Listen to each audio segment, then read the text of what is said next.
Welcome to Creatives Grab Coffee, the podcast on the business of video production. Creatives Grab Coffee is hosted by Dario Nuri and Kirill Lazarov from Labs Productions. Our goal is to share knowledge and experiences from video production professionals around the world. Whether you're a freelancer looking to start your own business or a seasoned business owner aiming to scale your company, this is the show for you. Join us as we develop a community of like-minded creatives looking to learn and help each other grow. Welcome to the business of video production. Welcome to Creatives Grab Coffee. Before we get started with the show, let's go over today's sponsors. Do you have a shoot in Toronto? Do you need crew or a strong production partner to help you with your project? Labs Productions is one of the top production companies in Toronto and your go-to video partner. With our strong creative skills and extensive network, we can help you achieve your goal.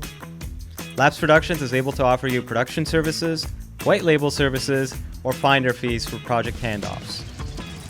Reach out to us on our website at labsproductions.com to learn more. My name is Miran. Welcome to Canada Film Equipment. We are a boutique rental house based in Toronto. We are here to help you guys out with all production sizes. Feel free to contact us to get a quote if you are a production house and you're looking for lighting, camera packages, or lighting and group fan packages. You can see our contact information in the link below. We are more than happy to help you guys out. Make sure you follow and subscribe to creativesgrabcoffee.com. Thank you.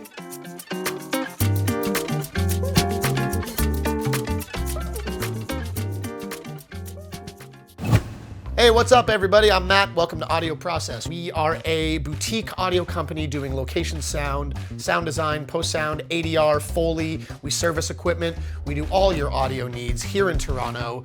We got you covered. Come on down, audioprocess.ca.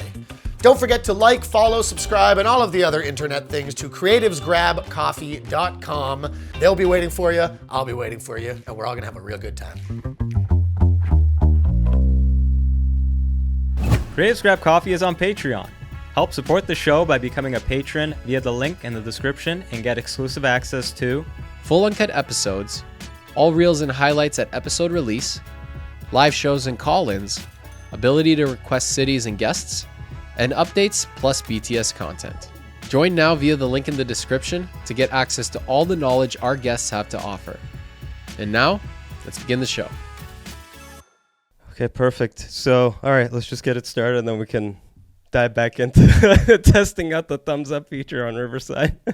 Okay, guys, welcome to episode 53. We got Ariel Martinez with us today. He's from Miami. His company is Miami Video Productions. So, funny story about you, Ariel. Kirill actually sent me your podcast about 4 or 5 months ago. Oh my God. I'm like, why does he seem familiar? I didn't even realize this. Yeah. That's so funny. Kirill sent me your podcast. He's like, hey, check this out. This guy's doing something similar to us, and his episodes are pretty good. And I watched it, and I was like, oh, yeah, this is pretty cool. And I added it to my list. There you go. And totally forgot about it. Months later, I'm reaching out, finally get in touch with you. And I'm like, why does he sound familiar?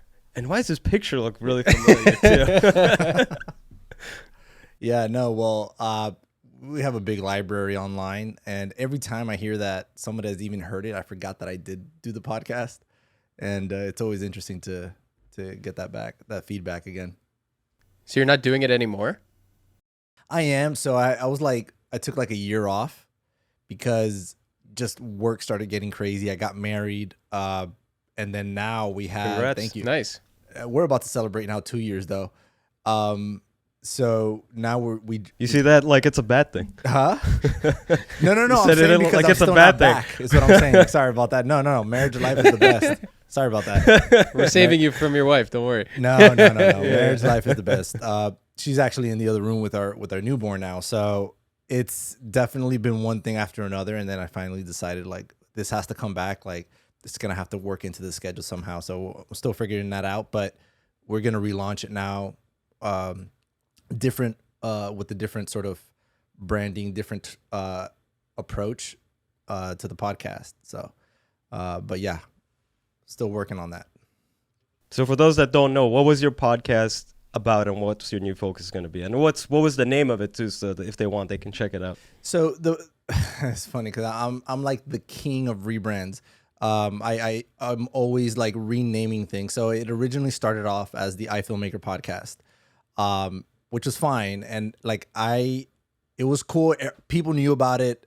I wasn't like, I'm always second guessing the names that I pick. And then it was fine.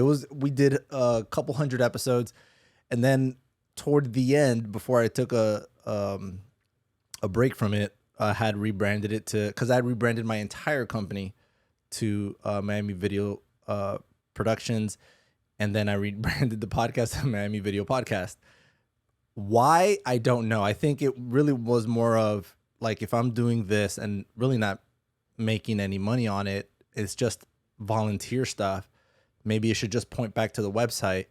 But then after I made that change, I was thinking, wait, sometimes I don't want my clients seeing this stuff too. So, because I do talk about my clients sometimes. So I'm like, man, I really didn't have like sort of a focus and a direction. All I knew is that I love talking about video production. I love talking about it. So I the podcast was about me. I had a couple different co-hosts throughout the podcast. Then I invited a bunch of guests on, and I did very little solo episodes. And it was really more kind of like sort of your guys' model. You invite somebody on, you have a conversation, you pick sort of a topic of discussion, and you kind of talk around that topic.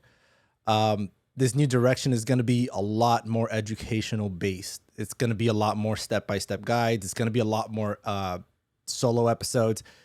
And there's going to be a course that I'm actually building out that is going to be catered toward that as well. So it's a lot more, I guess, on my end, to try and have another source of revenue type of deal. But at the same time, I really think that, there's tons of filmmaking courses out there. This is not going to really be a filmmaking course. It's going to be more of a business building course. I think that in my career, in my business, I've been able to do things that I don't see a lot of my, I guess, colleagues doing. And then I think that some people can benefit from that knowledge and how I do it, because I really do take a lot of knowledge and wisdom from people that are not in our industry, a lot more business-based professionals and entrepreneurs, and I've implemented that in my business model, and I think that a lot of people can benefit from that. That's something Kirill and I were chatting about off the podcast as well. Like, one of our long-term goals was like, hey, maybe when we hit 100 episodes, we'll just amalgamate it all into like a course or something, or a book. Who knows? You could, absolutely. I would say even 1,000. I feel like 1,000 gives it that extra little bit of like, oh, we've really talked to a lot of people kind of thing. But that was the other thing you mentioned, which was like, you're talking about like reaching out and talking to different types of businesses. Yeah. In the kind of guests that you bring on, are they mostly video production companies, or is okay? Yeah. So now in this new rebrand, in this new sort of approach, it's gonna not be mostly. It will be video production professionals, but it's gonna be entrepreneurs. Like, it could be a guest about how they manage to achieve a certain type of success of scale, right? And they're using a technique that could easily be applied into our business model as well. So I think that it's not a bad idea, because that's what I've done. I've looked at other entrepreneurs that are not one of my mentors are in my space, in my video production industry. And I've learned so much from them. And I think that it's important to see how other people do it in other industries, because although some things might not work, other things might, and I think that we can apply those kinds of scaling techniques, business building techniques, email listing models that they use in our business as well, with hiring, with selective clients and things like that. What did you do in the rebranding? Was it just like a name change? Was it like was there more that happened on the business side of things? What was part of the rebrand was really to establish a difference in approach. The rebrand is really to let them know this is a different show. I didn't want to open up another podcast. I didn't want to have another podcasting account. I'm going to keep the same library that we have, and there's basically going to be like an establishing point where this has changed from here on forward. I meant more so for the business. So like when you went from, I don't know what your business was called before Miami Video Productions. Also, how did you even get the URL, the domain for that? It's It like literally that's going to be a tricky one landed to on get, my no? lap. I had Miami Video Services. The rebrand really was to Miami Video Services. I wanted productions, but it was not available. So I had services. It lasted like 4 or 5 months before somebody emailed me, hey, MiamiVideoProductions.com is available.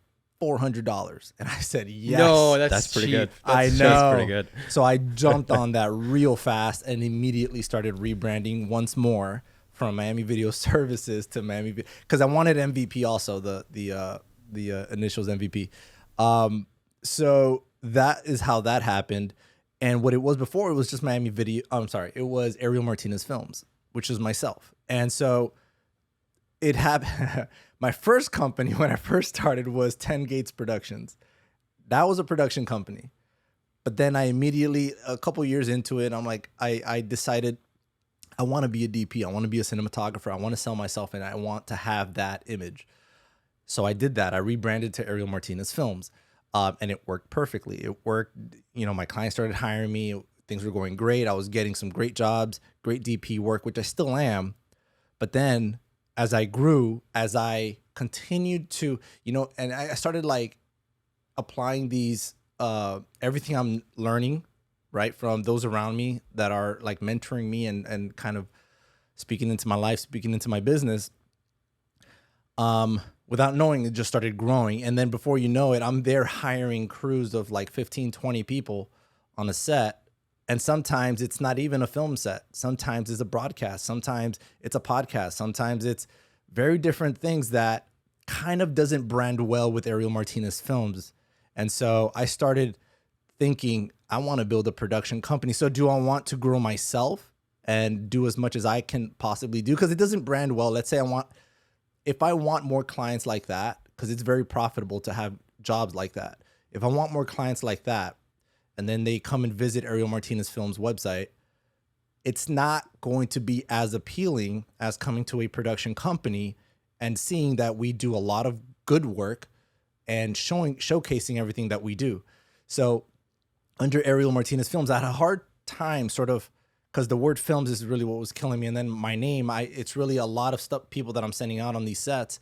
And I had to kind of separate myself from my name, really, from the work. It really had to be a production company. My clients already knew me at the time. So they were able to reach out to me regardless to continue working. But I started to go in the direction of building a production company where I don't always have to do it myself, right? And then it actually kind of blew my mind when I was working one time, and a couple times I've heard one of my friends on set, a colleague of mine, and they answer a potential client on the phone, and they're saying, hey, are you available this day? And they're like, no, I'm sorry, I can't do it. They hang up.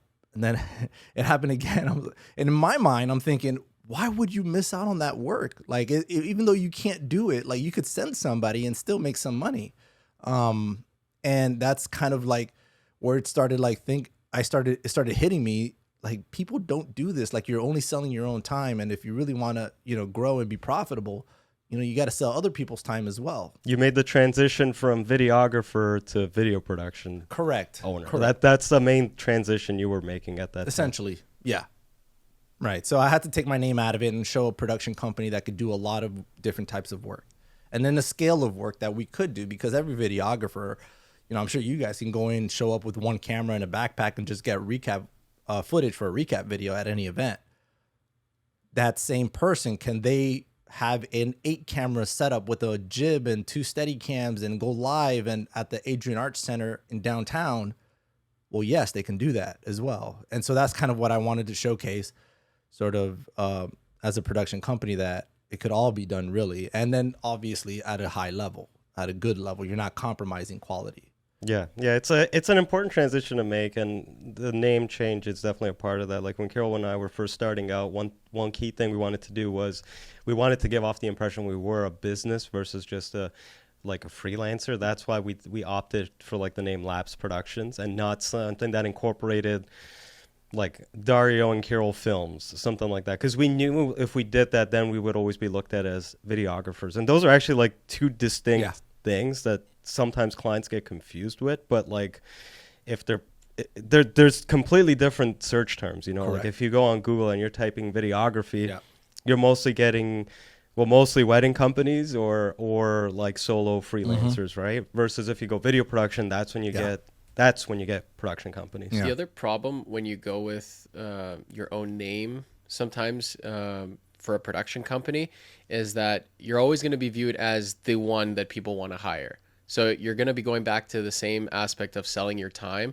because if you're not available for something and you tell the client like, hey, let me send out one of my guys, they're like, no, but this is Carol Films or Dario Films or Ariel Films. Like, we want you because that's what we're hiring for. We don't want someone else, right? Yeah. So you're selling the person at that point rather than the service and the team, right? Like you're trying to sell a team rather than a person. That's what you're doing with a production company. And to do that, you have to come up with a brand name, irrespective of your name, or at least do like what our last guest on the podcast did, which was kind of come up with like an interesting name based off of his. But you know, it all depends. You have to sell it as a team, essentially. Yeah.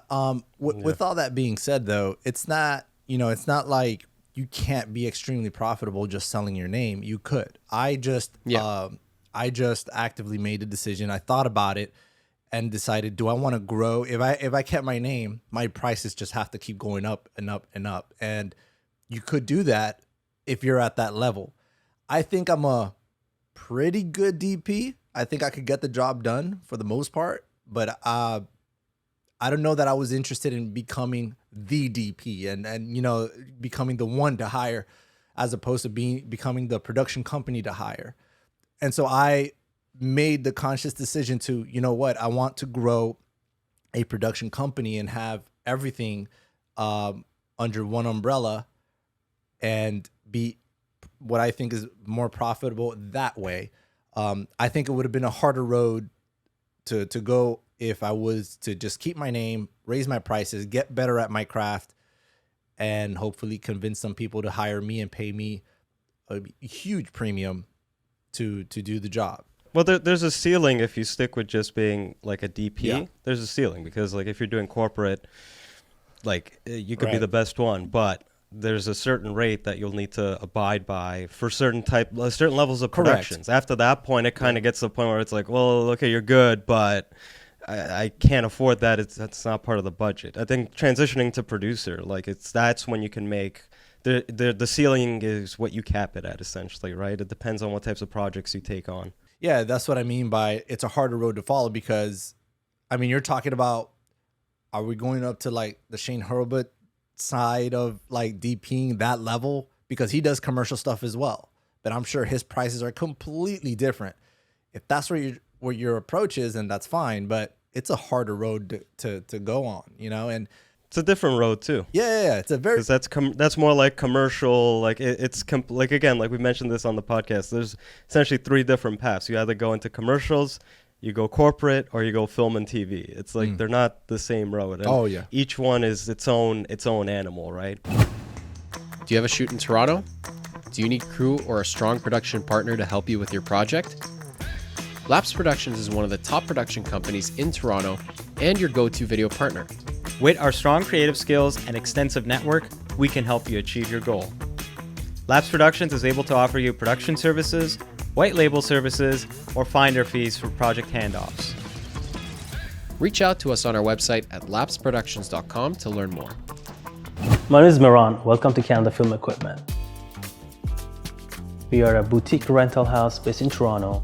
We are here to help you guys out with all production sizes. Feel free to contact us to get a quote if you are a production house and you're looking for lighting, camera packages, or lighting and group fan packages. You can see our contact information in the link below. We are more than happy to help you guys out. Make sure you follow and subscribe to creativesgrabcoffee.com. Thank you.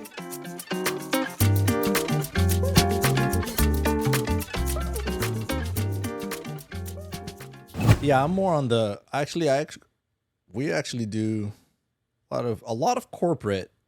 We do some commercial, but mostly corporate stuff for the most part. what would you call a graduation? What would you call What's a that? graduation? Like a commencement ceremony? Education, or that's That's event. corporate. That's event. that That's falls. That falls on the but that falls into corporate. That's More all so, corporate. Is it? Yeah. Yeah. I mean, yeah. They're hope. If you're dealing with a business, it's corporate. That's true. But if it's Unless you get like but so is commercials. commercial. Commercials, I would say is commercial. I would say is like higher level corporate in a way, because it's more so for stuff that's going to be broad. I guess it's part of broad. I mean, I've done commercials locally.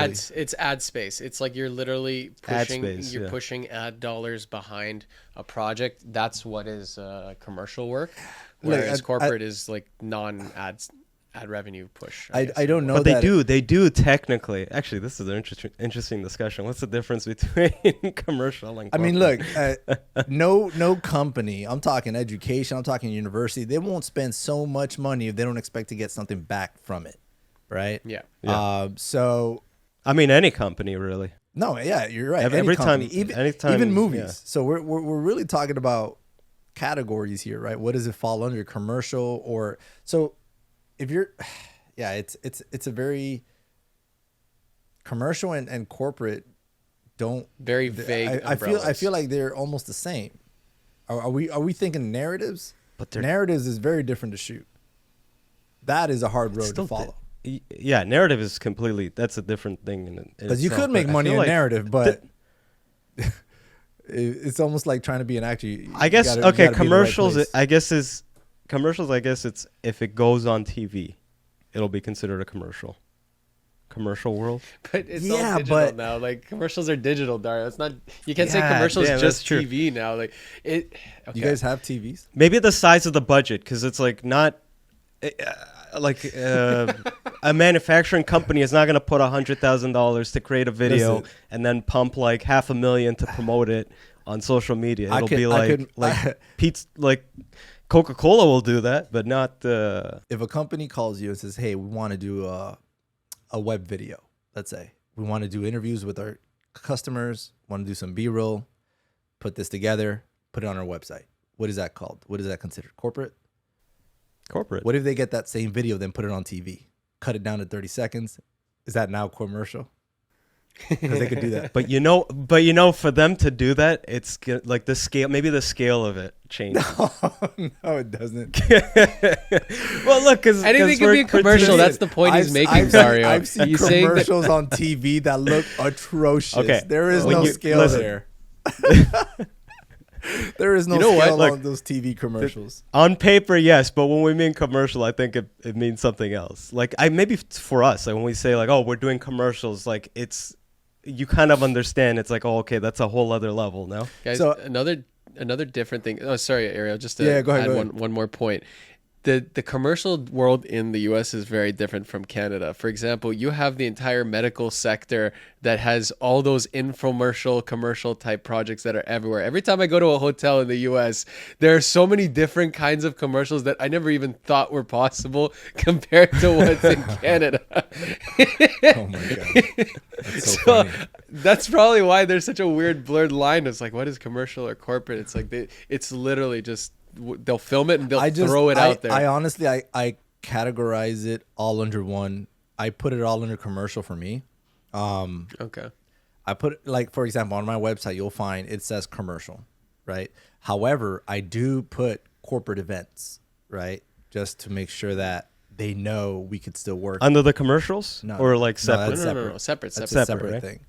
So I want to make sure that I try to find what the different types of clients that would potentially be visiting my website, and then I put those categories. I specifically, because I get a lot of clients that just want an interview and they don't care about B-roll. I specifically do like testimonial videos. Like that's a separate thing that could fall under commercial, but testimonial videos is something that I put in there and things that I get called for on a separate basis. Mm-hmm.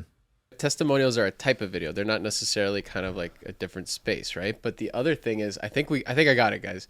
Internal is corporate, external is commercial. Done, dusted. That's it. That's actually internal, not a bad one. Internal, external. That's the best way to describe it. Because a lot of the time, yeah, they just need an interview, even with a little bit of B-roll. It's a lot of the time for internal stuff. Carol, but commercial is really just B2C, not B2B. No? No, man. No, there's a lot of B2B. You think businesses don't sell to other yoga businesses? his way through this conversation. No, yes, but it's I think the distinction is scale. I'm going to stick with that one. Scale? Listen, if you... And outreach. Like if you're because it's B2B, you know the market is small. But right? here's the like thing: you could get the same video and very put it in a direct. small space and a big space. You get me? Like you could scale it up to a nationwide commercial, and you can have it local, and you can have it on your website. The same video could do the whole thing. So how do you just? I'll give you you know what? This is probably the argument that people in narratives have, where it's like TVs are still like narratives, but then film people will probably go like, no, it's not the same thing, it's different. TVs, like you know, like there's film and TV, right? But I'm sure between them they have like arguments where it's like, no, film is more of a narrative, it's more when you say TV artistic compared to TV. When you say like shows, I think he means television. shows. oh, shows. television.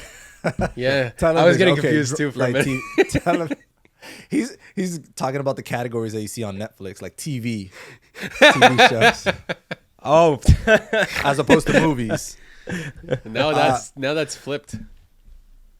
Yeah, no, people are binging on a lot of shows now. But yeah, you're right. They've got the quality has gotten like, I guess, TV level or film level. Yeah, they've gotten up there. I feel like this is the business version of Canon or Sony, that we're kind of talking about. Yeah, but at the end of the day, so, my goal is to show that we could do it all. You know what's interesting, though? I really don't have narratives on my website. Like, I don't know. I don't think I've... Well, that's like movies, though, right? Like that when people say narratives, they mean either short films pretty or much, movies. because So most like of the time, those different... projects are self-funded. Most of the time. Yeah. And if they're not, they're looking at a Hollywood studio to put it together, so... or people that specialize in narratives, but yeah, I also don't have weddings on my website either. Do you still do them? No, I'll do it as favors as for friends. I know shooters that do them, and if they had a budget, I'll help facilitate a couple of people to go and shoot it for them. But yeah, I don't do weddings. Hey, what's up, everybody? I'm Matt. Welcome to Audio Process. We are a boutique audio company doing location sound design, post-sound, ADR, Foley. We service equipment. We do all your audio needs here in Toronto. We got you covered. Come on down, audioprocess.ca. Don't forget to like, follow, subscribe, and all of the other internet things to creativesgrabcoffee.com. They'll be waiting for you. I'll be waiting for you, and we're all going to have a real good time. Essentially, like narrative work, like you said, is something completely separate. It's not a client that is looking for content, is not going to come to you and say like, hey, let's make a short film. So it's a completely different genre of video creation at that point. When you're starting like a production company, you want to figure out what type of clientele you're serving, who you're selling to, essentially, like who's your audience, right? And if you're doing a lot of the time corporate commercial, this is why we're having this debate, because a lot of the time corporate and commercial can be the same client, right? For one client, you could be doing a lot of corporate internal videos, but they might also need a 30-second spot that needs to get pushed out into the digital space, the film, the television space, and all that stuff. But that's why there's that kind of blurred line, because it's commercials, like as Dario said, in a way, sometimes it's a more scaled up type project, whereas when you think of corporate, is a lot of the time also a much smaller scaled type project, right? If you're serving wedding clients, then you're serving wedding clients. If you're doing only narrative companies, if you're only doing narratives, short films, and film production, who are you selling to? To producers and to agencies and like other people in that space. It's a completely different type of people that you're trying to sell to, and that's what you need to figure out when you're doing a production company. Who is your main client base, and who are you selling to? That's good. Yeah, I also like what you said regarding how to distinguish it. I think you nailed it when you said like corporate is internal and commercial is what goes out to the public.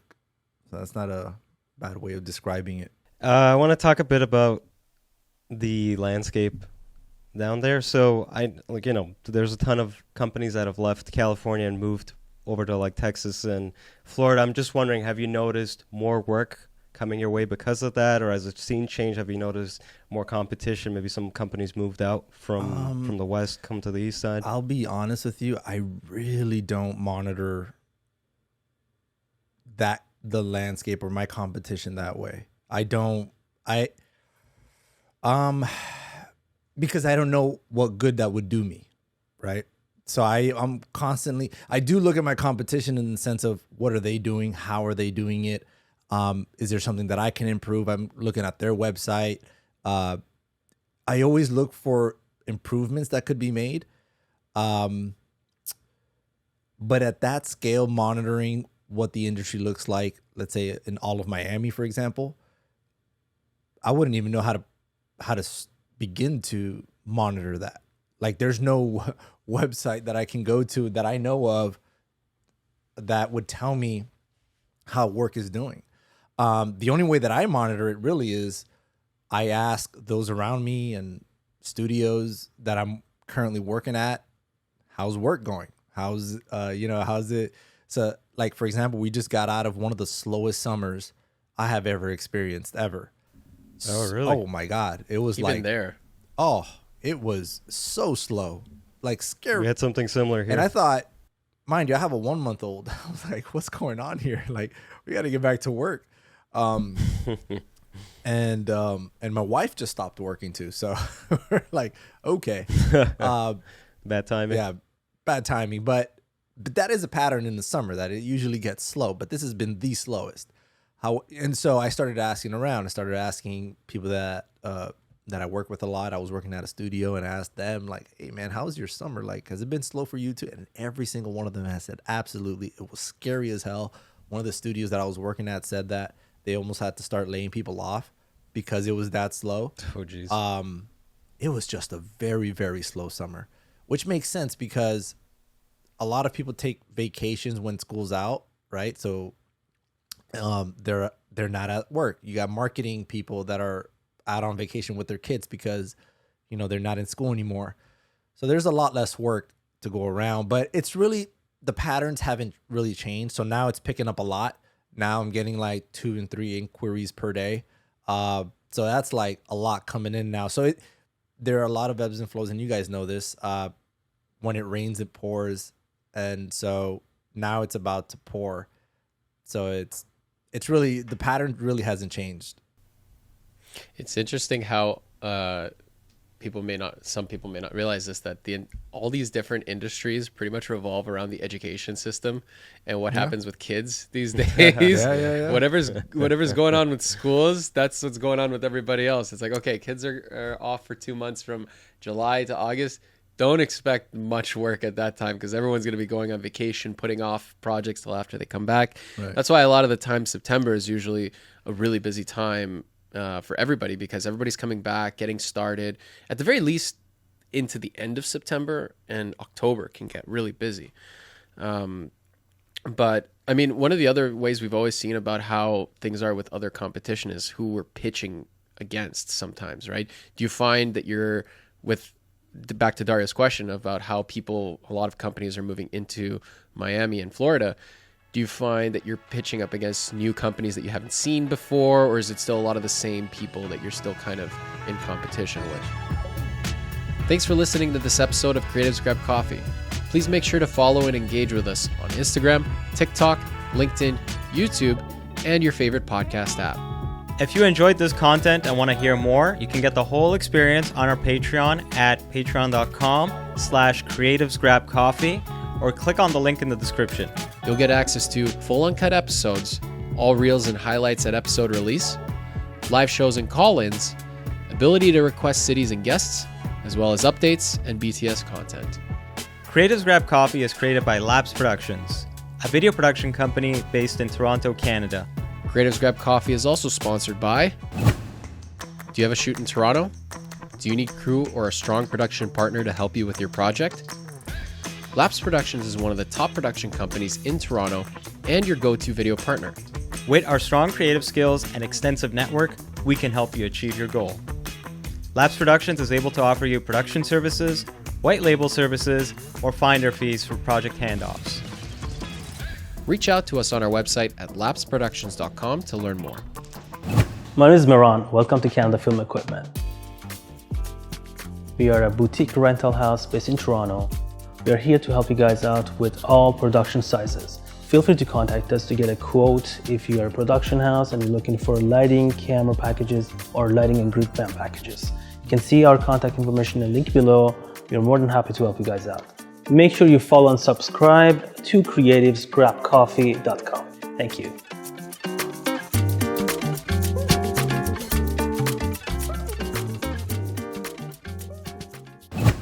Hey, what's up, everybody? I'm Matt. Welcome to Audio Process. We are a boutique audio company doing location sound, sound design, post-sound, ADR, Foley. We service equipment. We do all your audio needs here in Toronto. We got you covered. Come on down, audioprocess.ca. Don't forget to like, follow, subscribe, and all of the other internet things to creativesgrabcoffee.com. They'll be waiting for you. I'll be waiting for you, and we're all gonna have a real good time. Thanks for listening, and we'll see you on the next one.